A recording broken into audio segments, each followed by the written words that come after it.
I suppose I probably should make another Avatar commander, you know, other than just the really toxic Azula one, right?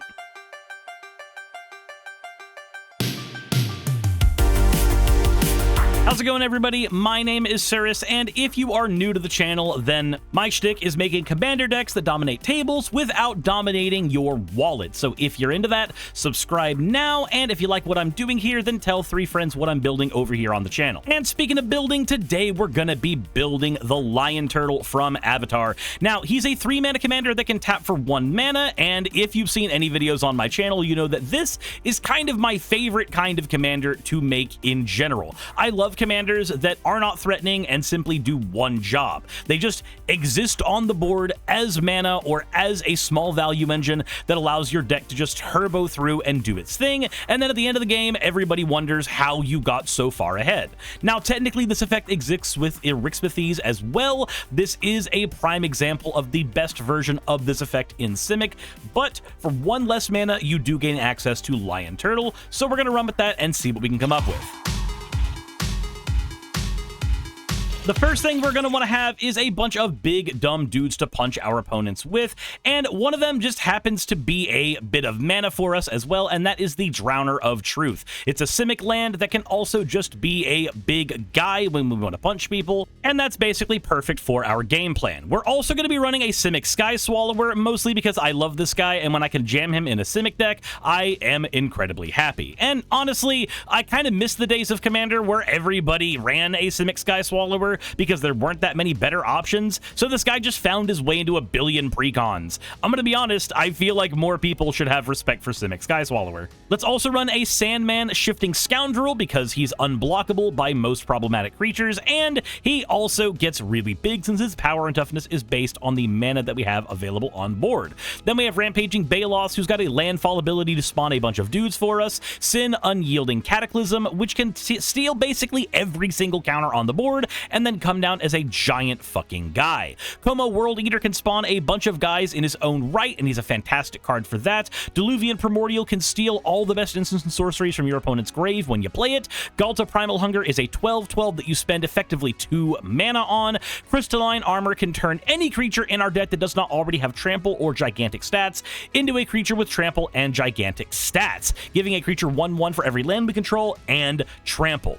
Then we have Aggressive Mammoth to grant Trample to our entire board, Uvenwald Hydra to get any land we need out of our deck and also to be a giant guy, and the Artisan of Kozilek because not only is he a 10/9 with Annihilator 2, he also has the ability to reanimate a creature from our grave. But where I think this deck is going to shine is in the turn where you get to play your copy spells. Now, we have a lot of legendary creatures in the deck, so do be warned that some of these creatures cannot be cloned, but for the ones that can be cloned, like the ones we'll talk about in our removal package, we've got plenty to talk about. So one of those is the Tomb of Horrors Adventurer. It allows us to copy the second spell we cast during any turn. Now, in my testings of a previous deck, Uro, when I threw this card into the deck, he immediately became a giant problem, so we're throwing him in here as well. We're also running the repeatable Stolen Identity and Spitting Image cards so that we can keep cloning cards throughout the game, and then a Rite of Replication and a Doppelgang, so we have gigantic clone spells that can swing the game in our favor late game. And now for some creatures we can clone. These are the Oops, I Win creatures. The ones that if we get them out, we've basically got the game on lockdown. Glacier Godmaw gives us lander tokens, and anytime we drop a land out, it gives our entire board 1/1 and Vigilance. Demolisher Spawn gives our entire board 4/4 and has Trample in his own right, and Endray's Forerunners can give our entire board 2/2 Vigilance and Trample when he comes out. Cloning any of these can be an incredibly nasty situation for your opponents, and in the event we can't get to that, then maybe you can find those with a Genesis Wave that can just give us a gigantic board state in a single spell. And if we happen to lose any of the cards in our deck that we need, then Colossal Sky Turtle should be able to get those back for us, as well as a Mending of Dominaria that can get lots of things back from our grave over the course of the game. Draw power is incredibly important in this deck, and thankfully we got a new toy in the Avatar set to increase our draw package, and that is the Unagi of Kyoshi Island, a 5/5 creature that can come down with flash and has a ward ability that is kind of tricky to get around. Anytime our opponent draws their second card during any turn, we get to immediately draw 2 cards. This is not a stacks piece, it is simply a bargaining piece that our opponents are not going to want to feed into, as it's basically just a Rhystic Study with a couple of extra workarounds. Then we have a Rishkar's Expertise, a Return of the Wild Speaker, and a Lifestream Blessing, all of which draws cards based on the biggest dude on our board. Prime Speaker Zagana also does similar things. Whenever she enters the battlefield, she becomes the biggest dude on the board and then draws us a bunch of cards based on that. Playing creatures can also draw us cards if we use Garrick's Pack Leader and Garrick's Uprising, and we can thread a ton of card draw along with a bunch of ways to get lands out with Brawlios and Bonnie Paul Clearcutter. And with Jolreal Voice of Zalfir, we can turn many of those lands into ways to punch our opponents and draw cards, and Tatiova does similar things as well. We can also run a Monstrous Vortex so that when we cast any of our big creatures, we can immediately go and get another free spell out of our deck. Removal for our deck, we've got about 10 different options that do the job pretty well. But I want to begin with the Origin of Metal Bending, a new card from Avatar that can blow up any artifact or enchantment, but can also make any of our important game pieces gain indestructible, preventing us from losing them to any wayward removal. Then we have Terastodon and Thorn Mammoth, 2 cards that can blow up creatures or non-creatures, but also are fantastic to clone. Woodfall Primus can blow up damn near anything that's not a creature, and it's another card that is wonderful to clone. But the card that is possibly the most fun to clone out of all of them is my boy Meteor Golem. This thing can blow up damn near anything on a board, and if we create a bunch of clones of it, then we get tons of value out of that. And if our opponents try to stop our strategy, then we can stop them with Negate, Void Slime, and Refute. Refute gives us the ability to get cards out of our deck as we go, and Void Slime can counter damn near anything in the game. World Breaker can blow up any artifact, enchantment, or land whenever it's cast, and while the cast trigger does not work with our clones, it does say exile, so it lets us get around sneaky things like indestructible. Then we have Aggressive Biomancy, which can create a bunch of clones of any singular thing, and then those clones fight a bunch of creatures on our opponent's board. This is one of the quickest ways to clear a board out and get all kinds of value out of it. It's a fantastic card, but we need actual board wipes as well, and for that we have the Simic board wipe of Oversimplify, which exiles all creatures, replacing them with a token for each person, a Curse of Swine to get rid of a bunch of creatures all at once, and an Oblivion Stone to blow up all non-land permanents on the board at once.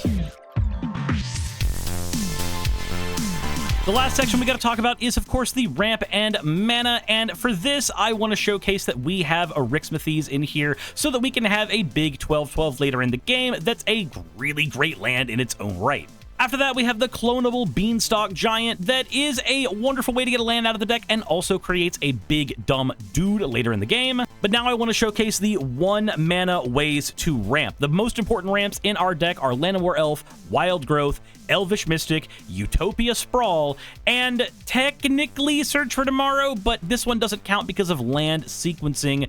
We want each of these cards, any of them, in our opening hand if we can get them, because our commander costs 3, and these allow us to get our commander out really early. If you're upgrading this deck, then adding in things like Delighted Halfling, Birds of Paradise, all that stuff is going to simply make the deck run better. But until then, we have the 2 mana ramps of Glimpse the Core, Sakura Tribe Elder, Planar Genesis, Rampant Growth, and Shared Roots. And Shared Roots is a lesson, and if we do get lucky enough to have 3 lessons in the grave, then yeah, our commander can block and attack now, but it's just a ramp piece for our deck. We don't really need it to be doing any more than just that. And then finally, we have the Earth King, who will allow us to ramp every single time we swing a big creature out at our opponents. Then we've got the basic lands of 10 islands and 14 forests, since our deck leans so heavily on green. Our dual lands that come into play untapped of Exotic Orchard, Overflowing Basin, Hinterland Harbor, Flooded Grove, Waterlogged Grove, Yavimaya Coast, Vineglimmer Snarl, and Command Tower, with the tapped Temple of Mystery so that we can get that scry early, the tapped Tangled Islet so that we can search it out with cards that yank out forests as you're upgrading the deck, and a Simic Growth Chamber that can untap itself, and a Simic Growth Chamber that taps for 2 mana, and that's just very powerful in a deck like this. along with a Temple of the False God, a bad card that works really well in a deck like this. We're also running a Mosswort Bridge that will allow us to get free spells later in the game, and that Mosswort Bridge can be reused with that Simic Growth Chamber, so never forget that that is a synergy that you have access to. Finally, we're going to be running a Myriad Landscape since it can get us a little more ramp early in the game when we need it, and that does it for all of our lands. All we got now is to talk about how to actually play the deck. Before we do that, I do want to remind people we are sponsored by Mana Pool. There will be a link to this deck in the description. If you have not used Mana Pool before, then you can use my code in the description, and that will give you $5 off of your first purchase. And if you have used it before, then it still does support the channel a ton, so thank you for that. And hey, if you end up picking up this deck from Mana Pool, let me know in the comment section below so I can thank you for supporting the channel. And now let's talk about how to play it. Alrighty, looking at our opening hand, we have a bit of an interesting one. So this is the kind of hand that I like to see, not because it is great, but because it showcases a problem with tapped lands, and it's the reason why you should run as few of them as you can in a deck. I have a Temple of Mystery and a Forest in my hand, with an Elvish Mystic in my hand. 2 lands and a 1 mana ramp spell is exactly what I want to get Lion Turtle out, but as one of these lands is the Temple of Mystery, this puts me in a really awkward position. My blue mana is locked up in the temple, and I don't have access to it unless I'm incredibly lucky. So I'm in a strange position. Do I keep the hand knowing that if I draw an island, it's effectively perfect, or do I throw it away to try to get a better hand? I think it's going to be a good idea to actually play the deck and see what happens, so let's draw our opening card, play a Forest, tap for the Elvish Mystic, and then pass our turn. Going into the next turn, we draw Sandman, and that is not what we want to see, so we'll play the Temple of Mystery, show the top card of our deck, see that it's not a land, and throw it away so that when we draw our next card, we can hope it's a land. Of course, it's not a land, and we are missing land drops, but that means we can get Lion Turtle out, which should be able to smooth out our game. Going into the next turn, we get a Forest, and our turn 4 is going to be playing a Rixmathies. Now, I would prefer greatly if we did not have to do our sequencing this way, but we do because we missed land drops. Even with 39 lands, it can still happen. And since we didn't draw a land here as well, we're in another very, very interesting scenario. You see, we have access to 1, 2, 3, 4, 5, 6, 7 mana. If our opponents were to cast anything really cool during their turns, we could cast a Diluvian Primordial and get access to those. But as we've only got 5 turns into the game, we have no way of knowing if they have anything good. We also know that we have a clone card in our hand of Splitting Image, but we have 2 legendary creatures on the board, neither of which make for good cloning targets. So now we ask ourselves, well, what did we draw? We drew a Plantar Genesis, but the Plantar Genesis would make it to where we only have 5 mana available, and without a bunch of lands, Sandman's not that great. So that leaves us with the Ulvenwald Hydra as the most important card in our hand, unless somebody has a very strong card out that Worldbreaker needs to kill. This means that our sequencing is very fudged, because we would love to cast Ulvenwald Hydra and a Plantar Genesis to get a bunch of lands out. We don't have that ability, so we're just going to have to make do with this. 1, 2, 3, 4, 5, 6, and let's get the Ulvenwald Hydra out, go into our library, pull out the Mosswort Bridge, and see if the bridge can find us something that can help us here. The Oversimplify is under the bridge. I like that. We can hold on to that in case things go bad. Having access to a board wipe that is instant speed is wacky. And 1, 2, 3, 4.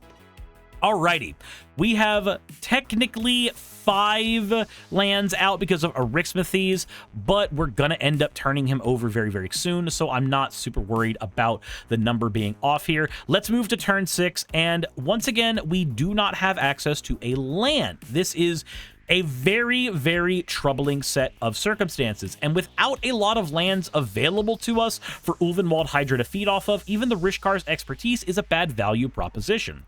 So we're going to do 1, 2, and we're going to cast Glimpse the Core. We're going to go into our library, grab a Forest, and get that onto the board. Now we have 1, 2, 3, 4, 5, 6 mana available.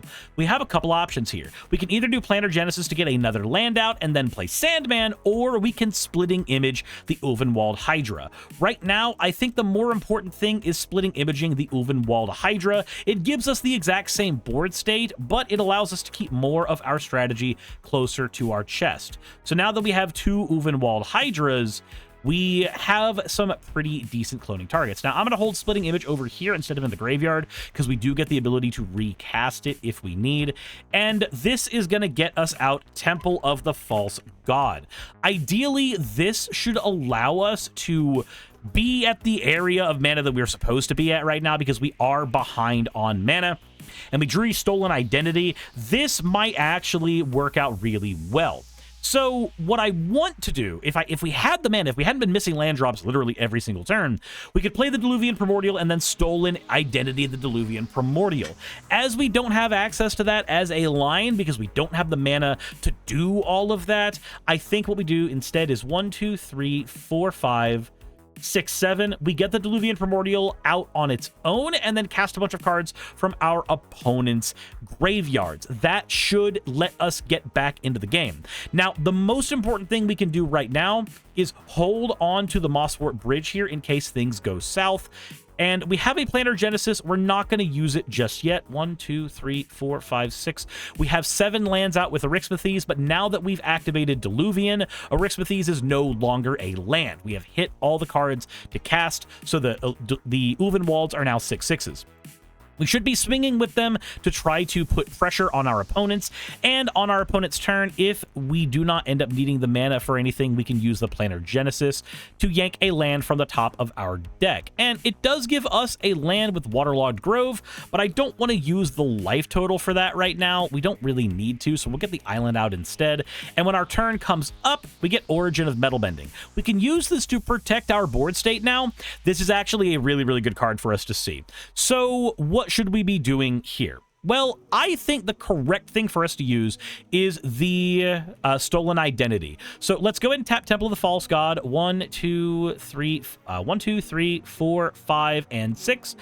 Let's go ahead and do Stolen Identity. Now, the ideal situation for us right now, the perfect situation, is for us to hold on to all the mana we have so that we have the ability to cast Oversimplify if our opponents do anything silly, and Origin of Metal Bending if our opponents try to get rid of Diluvian Primordial. Our value proposition to ourselves now is Stolen Identity copying Diluvian Primordial, stealing the best spells from our opponent's graveyard. It's turn 8. They've likely got a few there, and every time we swing with the Diluvian Primordial, we are going to create another Diluvian Primordial. We are going to defend our Diluvian Primordial that is ciphered with the Stolen Identity with Origin of Metal Bending. So if our opponents do anything silly, then we Origin of Metal Bend, we protect our Diluvian Primordial so that we can keep on creating extra copies of Diluvian Primordial throughout the game and keep getting new spells out. In a perfect world, I would love to get Ulvenwald Hydras out because they do allow us to get a ton of lands, but 1 land a turn is not as good a value proposition to me as getting 3 free spells a turn. At this point, we have what we need to basically win the game, because the Diluvian Primordials being able to swing and do their thing will give us access to 3 free spells every turn, and if we draw a land, then Spitting Image will be able to do its thing as well. But we've literally not drawn lands throughout this entire game. This is kind of a wacky situation, but we can force the land draw now by doing a Rishkar's Expertise to draw 12. 1, 2, 3, 4, 5, 6, 7, 8, 9, 10, 11, 12. And now we've got Aggressive Biomancy in our hand. We can force cast Mending of Dominaria with that. I'm gonna be honest, I think it's going to be force casting Crystalline Armor on Ulvenwald Hydra so it can punch for bigger damage. I think that's the move that I would be doing here. And then, of course, playing the Command Tower as our land so the Ulvenwald Hydras get a little bit bigger. So now we have a 14/14 Ulvenwald Hydra swinging a 12/12 Arixmathes, a 7/7 Ulvenwald, and an army of Diluvian Primordials. And now we can just go 1, 2, 3... 4, 5, 6. We can cast Splitting Image from our hand by getting rid of Tangled Islet. That's going to give us another Diluvian Primordial, and of course, swinging the Diluvian Primordials will give us another Diluvian Primordial. By turn 9, that's a lot of free spells that should win the game, and I'm glad the deck was able to pull itself out of even having a bad hand and bad draws. That's the reason I wanted to keep this hand specifically. I wanted to see if it could work its way out of a bad situation instead of an optimal situation. As for upgrading this deck, the most important thing you could possibly do is fit the deck out with a bunch of MDFCs. Sink into Stupor, Seagate Restoration, Balaged Recovery, Disciple of Freyalise, Turntimber Symbiosis, and Bridgeworks Battle, not to mention the Tangled Slowahedron and the Colony Ambush. All of these give your deck way more flexibility while also being lands in their own right. We can also increase the power of the deck by giving it some more efficient counterspells like Offer You Can't Refuse. Then we need some stuff to clone that is absolutely bonkers. Emergent Woodworm is currently going up in price. Let me switch its printing to see how much it's actually going for right now. And for some reason, I cannot see either of these on Mana Pool. So yeah, if you're upgrading this deck, Emergent Woodworm is usually about $3 or $4 at the moment, even though you can't see the price above me, because for some reason, Mana Pool is not tracking the card. But this is like one of the dumbest cards to clone in the entire deck, and it's wacky as hell. Triplicate Titan is also fun to clone because it just does so much work in its own right. A 9/9 that splits itself up when it dies is wonderful.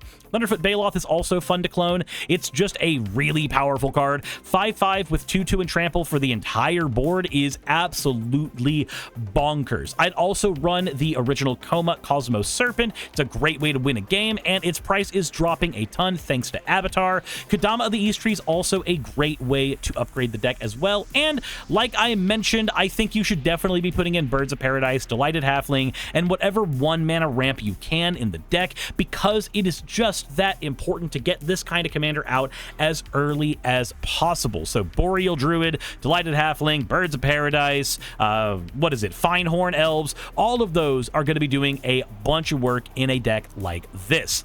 That said, if you enjoyed the deck, let me know in the comment section below. If there's any changes you would make to it, let me know there as well.